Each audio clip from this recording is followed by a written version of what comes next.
Friends, स्वागत करते हैं हम नासिर सर के साथ यूट्यूब चैनल में। आज मैं आप सभी के लिए अलंकार यानी जो अर्थालंकार जो है उसको हम समझने का ट्रिक यानी उसको कैसे आप समझेंगे कि ये अर्थालंकार के भेद हैं, है ना। उपमा अलंकार है कि रूप अलंकार है, कौन सा अलंकार है, वो आपको हम ट्रिक आज बताने जा रहे हैं। दोस्तों, इसका जो पिछला वीडियो था उसमें हम अलंकार का टाइप को बताए थे और इसका जो पहला जो था शब्द अलंकार उसको हम बताए थे।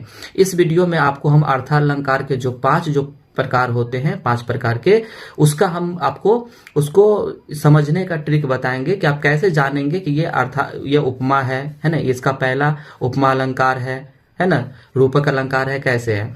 तो इसका पहला जो आता है उपमा अलंकार, ठीक है।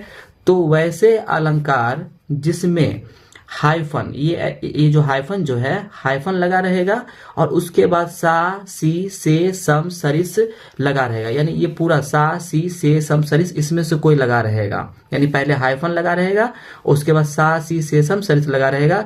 तो आप समझ जाएंगे कि ये है उपमा अलंकार, ठीक है। उपमा अलंकार हो जाएगा। इसका एक एग्जाम्पल है नील गगन सा। अब यहाँ पे हाइफन लगा हुआ है ना, इसके बाद सा।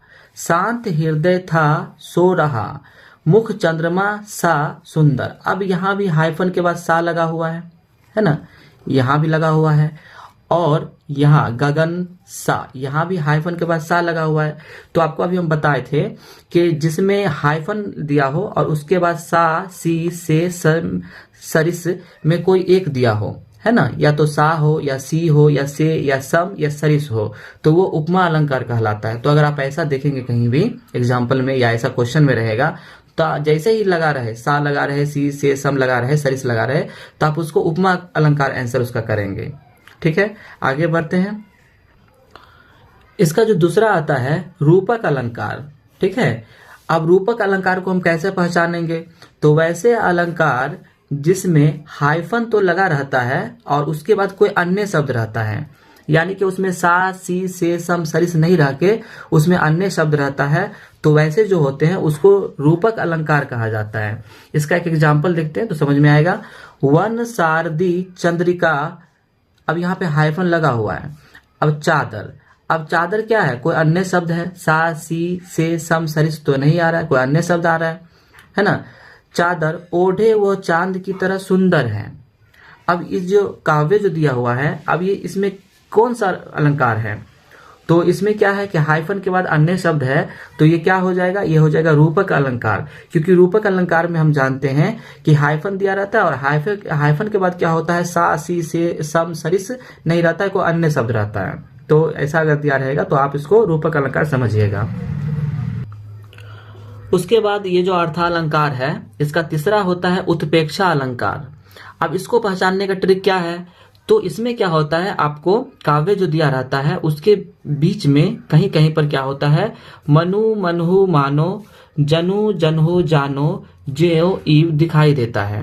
अगर आपको मनु मनहु मानो, जनु जनहु जानो, जेव ईव दिखाई दे तो आप तुरंत उसे समझिएगा कि ये जो है उत्प्रेक्षा अलंकार है, ठीक है। इसका भी एग्जाम्पल देख लेते हैं।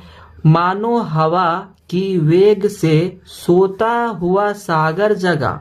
अब यहाँ स्टार्टिंग में ही क्या है, मानो दे दिया है, मानो दिया है ना, तो मानो का यहाँ है, तो मानो यहाँ है, तो मानो में कौन अलंकार है, यह है उत्प्रेक्षा अलंकार। तो आप तुरंत ये समझ जाइए कि ये जो काव्य है ये किस अलंकार के अंतर्गत आ रहा है, तो ये आ रहा है उत्प्रेक्षा अलंकार के। तो दोस्तों, आप लोग को अच्छे से समझ में आ रहा होगा आपको। तो अभी हम आपको अर्थालंकार के 3 टाइप को बताए थे। पहला बताए थे उपमा अलंकार, दूसरा बताए थे रूपक अलंकार और तीसरा बताए थे उत्प्रेक्षा अलंकार, ठीक है। आगे बढ़ते हैं। इसका जो चौथा जो है अतिशयोक्ति अलंकार, ठीक है। अब वैसे अलंकार जिसमें गुण या स्थिति को बढ़ा चढ़ाकर वर्णन किया जाता है, यानी गुण और स्थिति को बढ़ा चढ़ा के जिसमें वर्णन किया जाता है वो अतिशयोक्ति अलंकार कहलाता है, ठीक है। अब इसका भी एक एग्जाम्पल देख लेते हैं। सो चांद भी आ जाए, तुझसे खूबसूरत कोई होगा नहीं। अब यहाँ पर क्या है, अब वो जो किसी व्यक्ति का जो यहाँ पे प्रशंसा हो रहा है उसकी खूबसूरती का, तो इसमें बोला जा रहा है कि चांद भी अगर आ जाए तो तुझसे खूबसूरत कोई नहीं होगा। अब क्या हो रहा है कि इसकी जो खूबसूरती है इसको बढ़ा चढ़ा के बोला जा रहा है। तो ये जो काव्य जो है ये किस अलंकार के अंतर्गत आता है? तो ये आ जाता है अतिशयोक्ति अलंकार। ठीक है, तो समझ में आ गया। यानी अतिशयोक्ति अलंकार में क्या होगा कि किसी काव्य में जो शब्द होंगे उसको बढ़ा चढ़ाने वाला जो शब्द होगा, बढ़ा चढ़ा के उसमें बताया जाता होगा, तो ये अतिशयोक्ति अलंकार कहलाएगा। नेक्स्ट इसका 5 नंबर है। इसका जो अगला है मानवीयकरण अलंकार। प्राकृतिक वस्तुओं में मानवीय भावनाओं के होने का वर्णन हो उसे मानवीयकरण अलंकार कहा जाता है।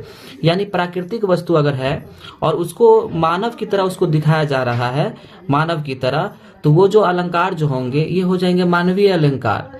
जैसे कि अभी यहाँ पे एग्जाम्पल है, फूल हंसे कलियां मुस्काई। अब यहाँ पे फूल हंसे, अब ये जो फूल है इसको हंसना, अब भाई फूल तो हंसता नहीं है, लेकिन ये मानव वाला दिखाया जा रहा है। जैसे मानव हंसता है उसी प्रकार से आपको फूल के बारे में बताया जा रहा है कि फूल हंसे कलियां मुस्काई। अब कलियां कभी मुस्काती है? कलियां तो मुस्काती नहीं है, मुस्काती तो लड़की लोग है, लड़का लोग मुस्काता है।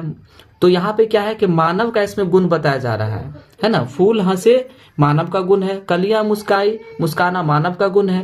तो ये जो है ये मानवीयकरण अलंकार कहलाएगा।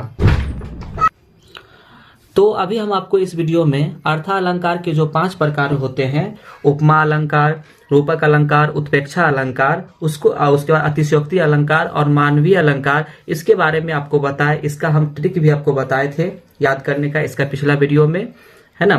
तो दोस्तों आपको अच्छे समझ में आया होगा। इसका जो उपमा अलंकार है इसमें क्या होता है कि एक ही शब्द का बार बार जब आता है तो उसको हम उपमा अलंकार में रखते हैं। उसके बाद होता है रूपक अलंकार। उसमें क्या होता है कि उसमें